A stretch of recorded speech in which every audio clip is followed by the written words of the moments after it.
Bonjour, bonjour, bonjour, bonjour, bonjour, bonjour et bienvenue dans cette nouvelle vidéo qui est la première vidéo de ma chaîne YouTube. Donc je ne sais même pas quel nom je vais donner à cette chaîne YouTube.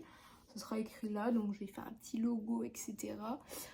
Je sais même pas s'il y aura une petite animation, présentation. Donc moi c'est Marie, enchantée, j'ai 24 ans. Donc je vais vous présenter un petit peu ce que j'aime dans la vie à travers mes vidéos. Donc c'est vraiment du lifestyle. Peut-être des petits vlogs par-ci par-là. Et notamment aujourd'hui je vais vous présenter tous les fonds de ma vidéo. Donc ça sera ma bibliothèque, ma mangathèque. Donc n'hésitez pas à liker la vidéo, à partager la vidéo et à vous abonner tout simplement. Allez les gars, let's go!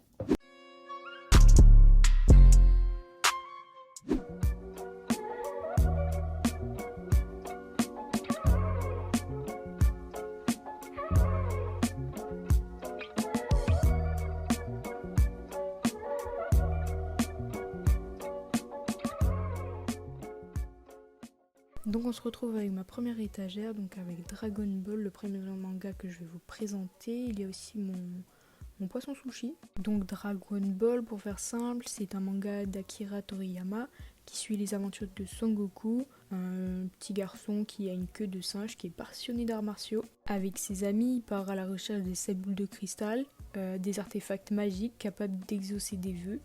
Et au fil du temps, il découvre ses origines extraterrestres et affronte toujours des ennemis toujours plus puissants pour protéger la Terre et ses amis.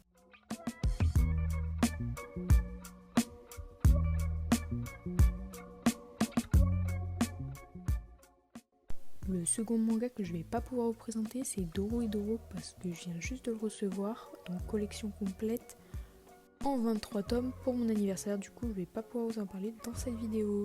Du coup on passe à l'étagère qui est juste en dessous et je vais vous présenter le manga qui n'est rien d'autre que l'Attaque des Titans. J'ai donc ici l'édition colossale qui est à 20€ le tome. Je vous avoue, ça fait mal aux fesses. Je pense que tout le monde connaît l'histoire, mais je fais un petit débrief au cas où. L'histoire suit Eren Yeager, un jeune garçon déterminé à éliminer les titans, donc des créatures géantes qui menacent l'humanité retranchée derrière un immense mur. Et au fil de leur lutte, Eren et ses amis découvrent des secrets sur l'origine des titans et la véritable nature de leur monde en fait. C'est un shonen qui se distingue beaucoup par ses thèmes assez sombres, sa violence graphique et sa complexité narrative. J'avais beaucoup d'a priori, mais finalement j'ai surkiffé cette lecture. Ensuite on passe à mes Gutanabe, il y a aussi Junji Ito, donc des romans un peu plus sombres. On retrouve aussi Léviathan et Manhole. Je vais vous parler un petit peu de Junji Ito, donc là j'ai 3 tomes, j'ai Spiral, Tomie et Frankenstein. Junji Ito c'est un peu le précurseur du manga d'horreur, on connaît beaucoup grâce à ses illustrations. Les plus connues sont surtout celles de Tomie. Je vous laisse un peu admirer ses illustrations, c'est vrai qu'elles sont totalement dérangeantes, très malaisantes je trouve. J'ai eu du mal à finir Tomie, c'est pour ça que j'hésite à continuer sur Spiral. J'ai aussi lu Gutanabe, donc l'appel de Cthulhu. Et il faudrait que je m'en procure d'autres. J'ai aussi lu Celui qui hantait les ténèbres, donc aussi par Gutanabe. Et j'adore le style d'illustration assez sombre, etc. C'est pour ça qu'après j'ai enchaîné sur Léviathan, donc qui est aussi un manga fini en 3 tomes. Un manga très gore où on suit l'histoire d'une classe qui part dans l'espace et ils vont devoir s'entretuer parce qu'il n'y a qu'une seule soucoupe de sortie, je crois. Vraiment un manga qui se lit très rapidement et que j'ai dévoré, j'ai surkiffé. J'ai aussi lu Manhole par Tetsuya Tsutsui. Waouh, assez complexe à dire, mais en tout cas c'est un manga qui parle, moi je sais que je l'ai lu pendant le Covid-19, donc c'était assez drôle parce que ça parle aussi d'un virus dans une ville et ils essaient de trouver un remède, etc. Donc c'est vraiment top. Histoire en 3 tomes seulement, donc franchement profitez-en, je crois qu'on le trouve vraiment pas cher sur Vinted. Du coup on passe juste au-dessus avec les Junji Ito, malheureusement je vais pas pouvoir trop vous en parler parce que je n'ai pas encore lu le manga. En fait il y avait une offre sur Vinted pas trop chère, du coup je me suis dit je vais prendre ce lot là. Mais je pense que j'attends d'abord de finir parce que j'ai vu que c'était pas encore fini. Donc j'attends de tous les acheter et je vous ferai peut-être une vidéo complète sur ma lecture, ce que j'en ai pensé, etc. Mais en tout cas, j'ai trouvé les illustrations très pertinentes. J'ai regardé un petit peu l'animé, je crois. Du coup, je vous en reparlerai, je pense, dans une prochaine vidéo. Donc juste derrière, on retrouve les 8 premiers tomes de Fullmetal Alchemist, ou Alchimiste, ça dépend comment vous voulez le dire. Avec la perfecte édition juste magnifique de chez Kurokawa. Metal Alchemist, je vous avoue, j'ai commencé à le lire le début, et pareil que Jujutsu Kaisen, j'attends d'avoir la suite complète. Cependant, j'ai regardé l'animé, du coup je vais vous faire un petit récap. Je suis deux jeunes alchimistes, Edouard et Alphonse Elric, donc ce sont deux frères, qui au cours d'une tentative pour ramener leur mère à la vie, subissent de lourdes pertes. Notamment Edouard, donc l'un des deux frères, qui perd une jambe et un bras pendant leur petite expérience, quoi. Super. On va se retrouver avec un corps totalement en armure.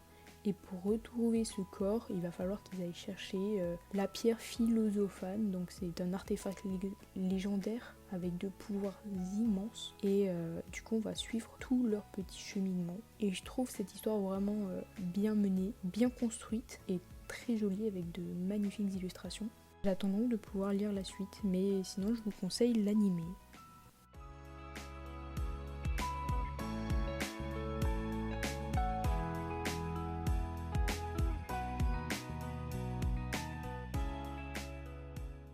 On passe donc à Naruto. Malheureusement, je vais pas pouvoir beaucoup vous en parler parce que je mets actuellement les tomes en vente. Je suis désolée, mais j'ai pas accroché. J'ai lu les 12-13 premiers tomes. J'ai essayé de regarder l'animé, j'ai trouvé ça beaucoup trop long. J'ai pas kiffé. Au-dessus, nous retrouvons mes petits romans avec notamment Hades et Perséphone et Hades la saga. Bon, il me manque le tome 3 et le tome 1 qui est juste à côté de mon lit. Et Jurassic Park, donc ça aussi c'est un manga que je viens juste de finir. J'ai vraiment kiffé, j'ai trouvé ça juste un peu long. Beaucoup de descriptifs scientifiques. Mais après, l'histoire j'ai vraiment adoré. Nous retrouvons ensuite Miss Dior, donc qui a été écrit par Justine Picardi, donc c'est la biographie de Catherine Dior, la sœur du célèbre couturier Christian Dior. Je trouve que c'est triste que cette histoire, peu de monde en parle, mais c'est une résistante de la Seconde Guerre mondiale. C'est une femme, c'est aussi la sœur d'un célèbre couturier. Et malheureusement, Catherine Dior passe juste inaperçue, donc c'est pour ça que je voulais vous en parler. Ensuite à côté on retrouve quelques livres de John Green, donc voilà, bon, très connu, La face cachée de Margot, Tortue à l'infini, Qui es-tu Alaska, qui est un de mes livres juste préférés. On a beaucoup entendu parler de John Green pour Nos étoiles contraires, mais franchement je vous jure, essayez de lire dans votre vie Qui es-tu Alaska, moi ça m'a bouleversée. Ensuite nous retrouvons Tisto et le pouce vert, bon c'est le livre de mon enfance, je vous en parlerai un peu plus en fin de vidéo.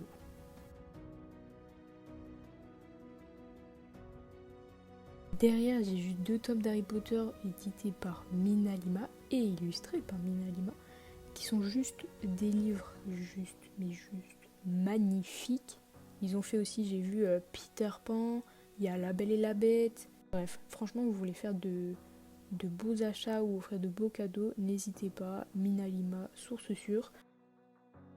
On passe à One Piece, le shonen, où on suit l'histoire de Monkey D. Luffy. Le corps est devenu élastique après avoir mangé le fruit du démon et son rêve est de devenir roi des pirates. Donc on suit toute son aventure pour devenir roi des pirates et trouver le One Piece. Franchement, moi je kiffe l'histoire, les personnages ils ont tous une âme, c'est une dinguerie. Voilà. Je le conseille à tout le monde, dès que j'aurai la collection complète, je lirai tous les tomes de One Piece. Voilà. Donc j'ai 2-3 tomes collector, dont le 99 et le 100 avec la jaquette et le tome 20 spécial 20 ans, voilà, que j'avais trouvé en cash converteur à 50 centimes, voilà, c'est banger.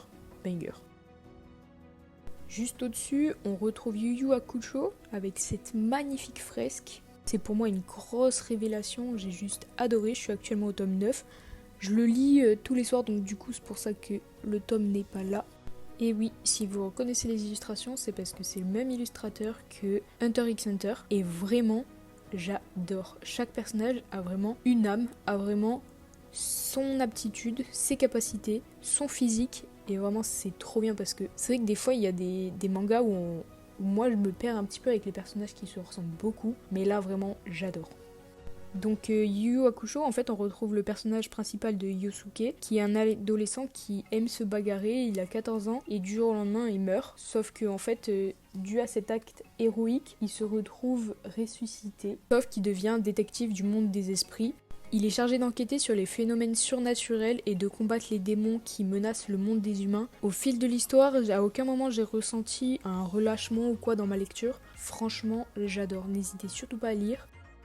Juste derrière, on retrouve les King's Game, avec tous les King's Game, sauf le Spiral où j'ai juste le tome 1, et les Capitaines Albator du tome 1 au 7, et je crois qu'il y en a 10, donc il m'en manque quelques-uns. Pour King's Game, déjà, c'est un survival horror. L'histoire commence lorsqu'un lycéen reçoit un message anonyme d'un expéditeur qui s'appelle le Roi. Le message contient des ordres que les élèves doivent exécuter, sous peine de subir des punitions mortelles. J'ai adoré le début de ma lecture, sauf qu'au fur et à mesure j'ai trouvé ça assez redondant. Donc je sais pas si... Je pense que je finirai par tous les acheter, les lire et par la suite les revendre.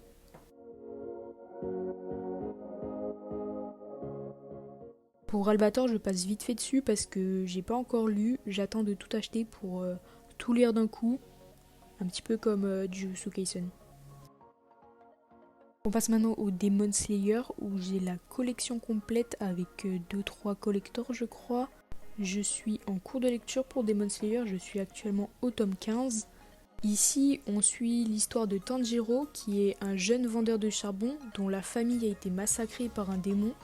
Sa sœur Nezuko est la seule survivante mais elle est transformée malencontreusement par un démon. Elle conserve cependant des émotions humaines. Donc Tanjiro, qui est déterminé à la sauver, rejoint les pourfendeurs de démons pour traquer le roi des démons responsable de leur tragédie. C'est une agréable lecture, je suis pas trop fan des illustrations, mais j'aime bien. Juste au-dessus, du coup, on retrouve mes 2-3 figurines de Toy Story, parce que j'adore Toy Story. Du coup, j'ai choisi de les mettre en valeur comme si elles étaient dans l'animé en fait, finalement. Pour ma petite partie Dr Stone, je crois qu'il m'en manque 2-3. Je dois être au 20-21 je crois. De base, j'avais acheté ce manga parce que je voulais un petit peu tester les illustrations de Boichi, etc. Franchement, vous ne m'arrêtez plus. Je pense que prochainement, je vais acheter d'autres œuvres de Boichi. Je trouve ici que Glénat a fait vraiment un travail remarquable au niveau des couvertures, tout comme les tomes collector, je pense, de One Piece, avec vraiment les dorures qui sont juste magnifiques. Comme on le retrouve notamment sur le tome 26. Dr Stone, c'est avant tout de la science-fiction écrit par Inagaki. L'histoire débute en 2019 lorsqu'une mystérieuse lumière pétrifie l'humanité. Donc après plus de 3700 ans, Senku, le personnage principal, sort de sa pétrifiction. C'est un prodige de la science, il se réveille dans un monde où la civilisation a totalement disparu. Mais il est tellement déterminé qu'il arrive à réveiller une bonne partie de la société grâce à ses capacités scientifiques. Il y a vraiment la partie scientifique mise en avant, mais aussi le social, comment il va réussir à cohabiter avec le monde extérieur, etc. et vivre en communauté avec ses amis. Et franchement, j'aime beaucoup ce manga.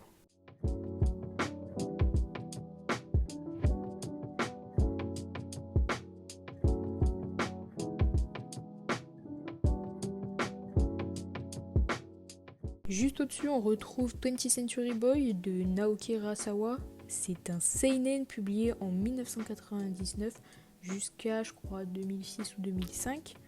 J'aurais kiffé avoir l'édition avec la fresque multicolore. Or, elle est hors de prix. Et je trouve que Panini ont carrément fait un beau travail pour cette édition. Notamment beaucoup les petits reflets qu'on retrouve sur les couvertures et sur le dos. Dans ce manga, nous suivons l'histoire de Kenji, un homme ordinaire qui découvre qu'une secte dirigée par un mystérieux ami réalise des événements catastrophiques identiques à ceux qu'il avait imaginés enfant avec ses amis, dans un cahier de prédictions je crois. Au début j'avais un peu de mal dans ma lecture avec le récit qui alterne entre passé et présent, mais aussi ça mêle beaucoup de nostalgie, de suspense et c'est aussi un thriller assez apocalyptique. J'ai kiffé ma lecture, je suis actuellement au tome 7 et franchement j'adore, je pense que dans la semaine là j'ai fini.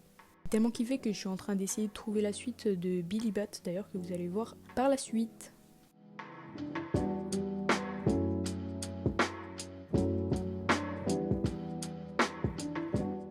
En bas dans le coin, j'ai mis quelques mangas à vendre, donc si vous voulez les retrouver, je pense que je vous mettrai le lien de mon Vinted en bas dans la description. Ici, je vais vous parler de 3 mangas différents. Je vais d'abord vous parler de Billy Bat, donc comme je disais tout à l'heure, de Naoki Urasawa. J'ai actuellement les 5 premiers tomes, il faut juste que je trouve la suite, et après, j'attaque dès que j'ai fini 20th Century Boy. Pour le manga de Genesis, déjà, il est en arrêt commercial, c'est le manga que je viens juste de finir. Les derniers tomes sont d'une galère à trouver et à des prix juste exorbitants. Je crois que le tome 8, 9, ils sont genre à 50€ l'unité, c'est astronomique. Pourtant j'ai adoré ma lecture, c'est un manga de survie que j'aime beaucoup, c'est un seinen, j'adore ça, mais à ce prix-là, impossible. On retrace l'histoire de Taiga, donc un jeune homme avec ses amis. C'est des jeunes scientifiques japonais qui, pendant une expédition en Australie, ils découvrent une grotte avec des peintures. Et d'un coup, il y a un tremblement de terre qui les piège à l'intérieur de la grotte. Et afin de trouver une sortie, ils se retrouvent propulsés dans un monde préhistorique où ils doivent cohabiter avec les Homo sapiens et les Néandertaliens. Et je trouve cette histoire mélangeant réalité et science-fiction vraiment très intéressante. On en apprend pas mal sur l'histoire, sur la préhistoire. Moi, j'ai beaucoup aimé, je comprends pas trop pourquoi il y a un arrêt commercial. Si vous le savez, dites-moi en commentaire.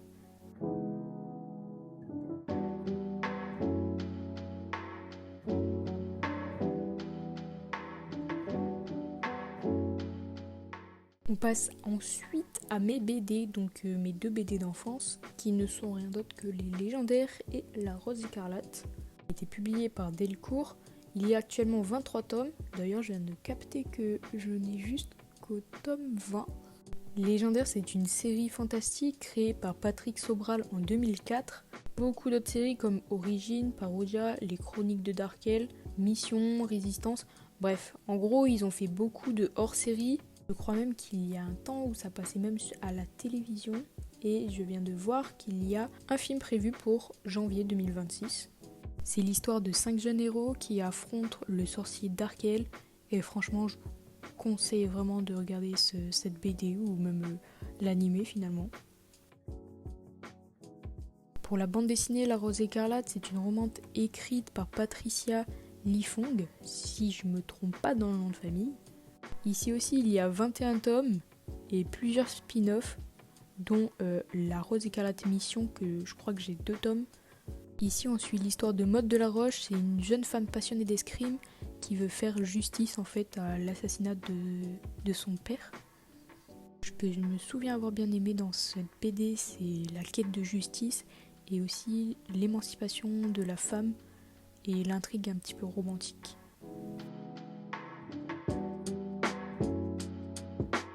En haut, j'ai donc mis mes 2 mangas préférés, donc Battle Royale et Death Note.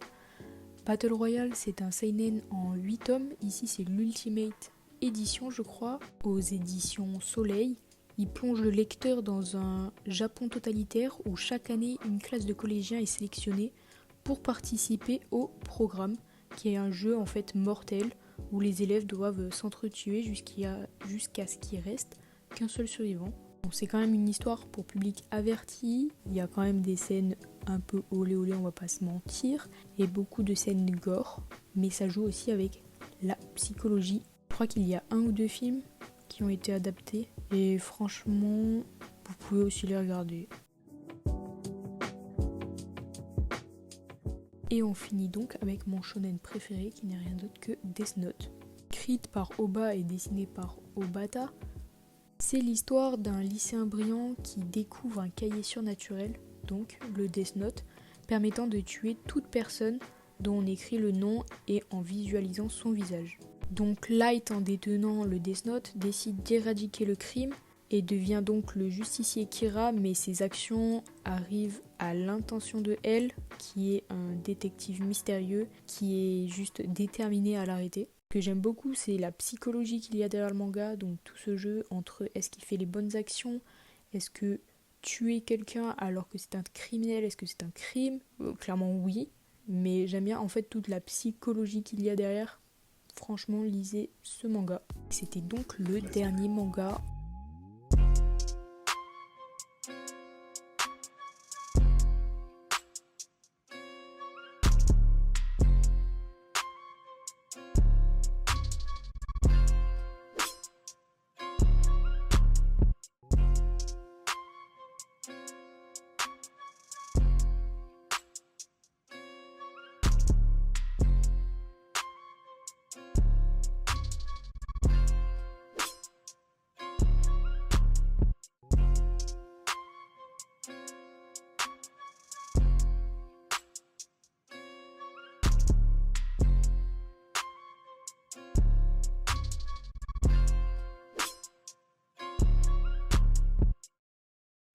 Donc voilà, c'était la vidéo présentation de ma bibliothèque et de ma petite librairie, Mangatech, tout ce que vous voulez.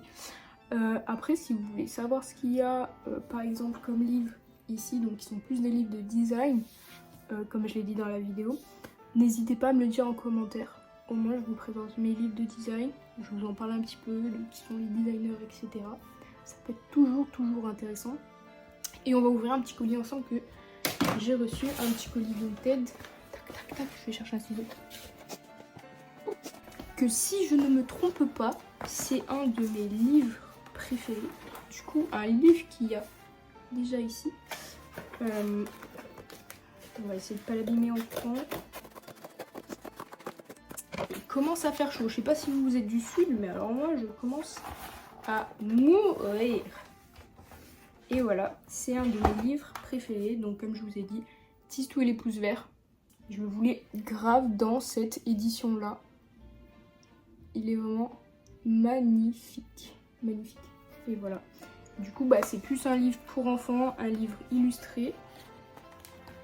Comme ça.